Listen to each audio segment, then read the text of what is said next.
Hey everybody, it's Mike over at Taxes and Bricks. Well, it is Friday, so you know what that means.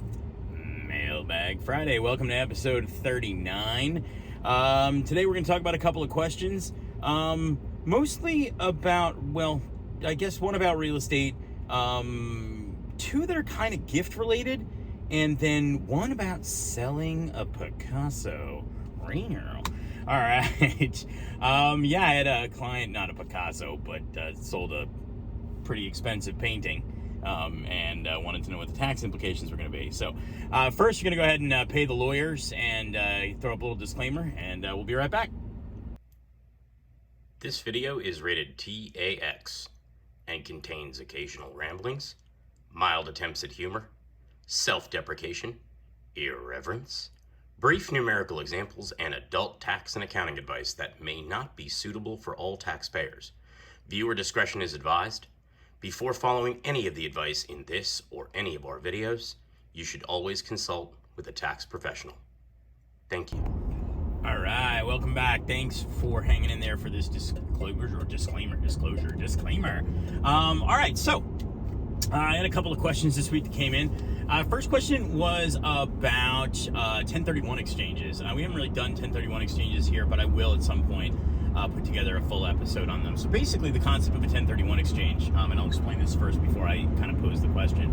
And I forgot to say too, all names and details have been altered significantly to protect the innocent, so there you have it. All right, 1031 exchange is basically when you take a rental property, you sell it, and you will take the proceeds from that rental property, and inside of a certain time frame, roll all of the proceeds into the purchase of a new rental property, and thus the tax code allows you, because of that deferral and because you don't lay hands on any of the money, to avoid paying taxes at the time of sale, so long as, again, you complete a proper set of time frame, you meet those, and certain other tests and things like that. So understanding that, my client had come to me.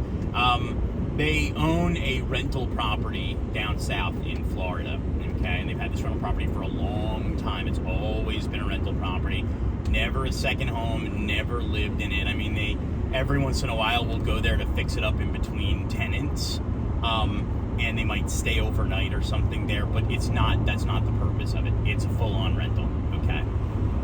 They got a lot of appreciation in the property. They got a lot of equity. I actually don't even think they have a mortgage on it anymore. And it's a seller's market, so they are taking advantage, and they are going to sell this sucker. And they're also thinking they live up here in the north, and they're just thinking it's time to maybe retire and make a change and go down south. So they're thinking about selling the property in Florida, and then also selling their Virginia house, where they live in Virginia. And they want to take all of the money and buy themselves a big old retirement pad down in Florida. And they want to do a 1031 exchange and on the rental property for this new house that they're buying in Florida. And I told them that wasn't going to work. And the reason it's not going to work is because part of the rules with 1031 exchange is the property that you give up, that you sell, and the property that you buy have to be like kind, okay? A rental property and a primary residence are not like kind with one another, okay? It's got to be a rental for a rental, okay?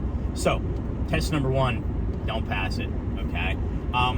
Test number two is kind of tricky because they technically could do this if they actually buy this new house, they exchange and get this new house down there, and they don't move into it, and they use it as an actual, real, legit rental property for, some people say a year, I say to be on the safe side, 2 years, okay? I think that 2 years is definitely ironclad, okay? So as long as that they bought a house, they could sell their house up, in Florida, and they could do a 1031 exchange, but they can't use that other house as a primary residence for, in my opinion, 2 years, and they would have to rent it out and actually legitimately rent it out. They couldn't just leave it empty or pretend that there's a renter in there. That doesn't fly, okay? I also added to them, by the way, that they didn't have to worry about a 1031 exchange on their house here in Virginia because, first of all, again, primary residences don't qualify, but two, they've lived in their house here in Virginia for at least 24 months out of the 60 months prior to sale. And if you stay tuned and watch on Monday, you'll find out what that means. They're not going to really have to pay any tax on their house here in Virginia. So, yikes. I keep saying Maryland. It's Virginia. Anyway, next question came in. It was about 529 plans. I have a client who's got 2 small children. This client's parents, so the grandparents, wanted to contribute to a 529 plan that my client has set up for his kids.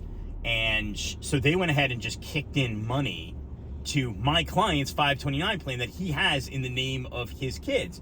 And the grandparents wanted to know if they could get a tax deduction for it. So, I mean, they're not my clients, so I didn't advise them one way or the other, but knowing that they live out on the West Coast and my client's here in DC, I said it's not likely that their home state's going to allow them a tax deduction for a DC 529 plan contribution. Also, the 529 plan's not in their names. And that's usually a rule as well. The 529 plan's got to be in your name, like it's got to be your 529 plan. So at the end of the day, I told them no. The next question that followed up on that from my client was whether he could deduct the contributions that his parents put into his 529 plans for the grandkids. And I kind of thought about it, and I said, you know, I would say yes. And I'll say yes for the following reasons. If you follow the money a little bit, okay, this is exactly the same as if the grandparents just kind of wrote a check to my client for $4,000 and my client cashed the check and then dropped the money into the 529 plan, okay? I mean, it's kind of cutting out the middleman, and I guess paper trail wise, you're kind of missing that key element, which is proof that you paid something. But I would say, in my opinion, I think that if it was ever questioned, I could probably defend it. And say, yeah, I would give my client the deduction, even though technically it was the grandparent who put the money into the 529 plan, okay? Next question came in. It was sort of a similar question about paying for hospital bills for a grandchild. My client had a child who was ill. Everything worked out fine, by the way, so we're good. But a lot of hospital bills got racked up, and my client's parents, the grandparents of you know, the child, okay, came forward and said that they'd like to pay the hospital bills. And that's exactly what they did. They went ahead and paid the hospital bills. And my first question, well, my client asked, was this sort of a gift situation? Do they need to worry about gift tax? And I said, well, the recipient of a gift never has to really worry about gift tax. That's not really a thing that we do. When you get a gift, it's just a gift and that's it. The giver of a gift might have gift tax implications. In this case, though, there weren't, because my clients were sort of smart enough to have the grandparents just pay the bills directly to the hospital and not hand the money to my client or the grandchild and have them make the payment. So ultimately, hopefully they did it on purpose. I'd like to think they didn't get lucky, because I think, you know, it's better to be good than lucky, right? They knew, and so they went ahead and paid the hospital directly for all of the bills and thus avoided a gifting situation. It's the same thing with school and tuition. A lot of people worry, like, oh, if I pay, you know, my kid's tuition out of my pocket and they're 18 or 19 or 20 or it's grad school or something, it's considered really support if you're paying directly to the school and not just handing the money to somebody for them to do what they choose to do with it, whether it's pay for school or, you know, buy a Porsche. So pay the school, pay the hospital, good to go. All right. Last question I had was the art question about selling a Picasso. I keep saying Picasso because, like, I don't know any art. I mean, I guess I know what I like, but I don't know art. I guess Banksy. Woo! I know art. Okay, there we go. Client of mine, a million years ago, bought a painting at an auction. Didn't pay a lot of money for it. I guess art's hot now, because I've been getting a lot of art questions. Selling the painting for quite a bit of money. They heard a rumor that when you sell a piece of art and you've held it long term, it's not standard long-term capital gain like selling a stock or bond or mutual fund. Most of the time when somebody says, I heard a rumor, or my car dealer told me that, or I got a friend, or my brother-in-law does this on their taxes, or why do all of my friends, I usually tell them that you're full of crap, and whoever's telling you that is totally shining you on, and the rumors are not true, and you should not take tax advice from your brother-in-law or your friends or your car dealer. But in this case, my client heard a true rumor. Okay, whoa, this is a first time and only time for anything. All right, true rumor. You sell a piece of art held long term for a gain. It's not a standard capital gain situation like an investment. It's considered under the tax code to be a collectible, and collectibles tax is 28%. Okay, not 15% like a stock or bond, not 20% like a stock or bond. Now, also, there's a couple other things to consider. You gotta have to pay state taxes if you live in a state that has state taxes. Also, you gotta worry about where the piece of painting, the piece of art's actually being sold. Okay, in this case, my client's lucky. They're selling the piece of art here in where they live. But sometimes this stuff goes to auction. The income gets generated in another state. You got other state use and sales problems, things like that. So you got to be careful if you're going to sell a collectible out of state. Okay, now, here's the other issue.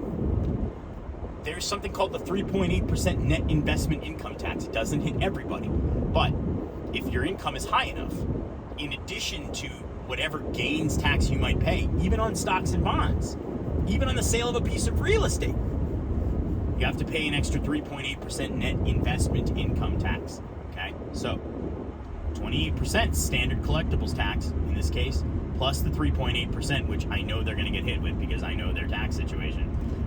Not to mention they've got state income tax issues for the state that they live in. Okay, so are there things that my client is able to write off against the gain here? For sure. First of all, what they paid for the painting. Okay, I mean that's a given. Okay, they had some restoration work done on the painting years and years back. The painting had kind of, I don't know, paintings get tatty. It got tatty. They had some work done on the frame. They spent quite a bit of money on this piece of art to keep it, and then they spent quite a bit of money on the enclosure for the art to sit in, and that enclosure is being sold with the painting. So it's, I don't know, some kind of temperature controlled thing. I don't know. Again, don't know about art, so there's that. But, you know, hey, I guess if art's like humans, it just gets gross and wrinkly after time, so there's that. So they can write off a lot of that, or write it off. They can deduct it against the gain and help lessen the tax liability. So that's it. We talked a little bit about 1031 exchanges, talked about grandparents kicking money into a 529 plan, grandparents kicking money to a hospital for a sick grandchild, and talked about the sale of the Mona Lisa. So exciting mailbag. Thanks for hanging in there today and watching. Stay tuned Monday. We're actually going to do, I think, a long form video on sale of primary residence. So that should be real exciting, very apropos. A lot of people selling their homes. They want to know about the tax situation. And then I think we'll be back next Wednesday with Lego Day. Probably continue on with some more architecture sets.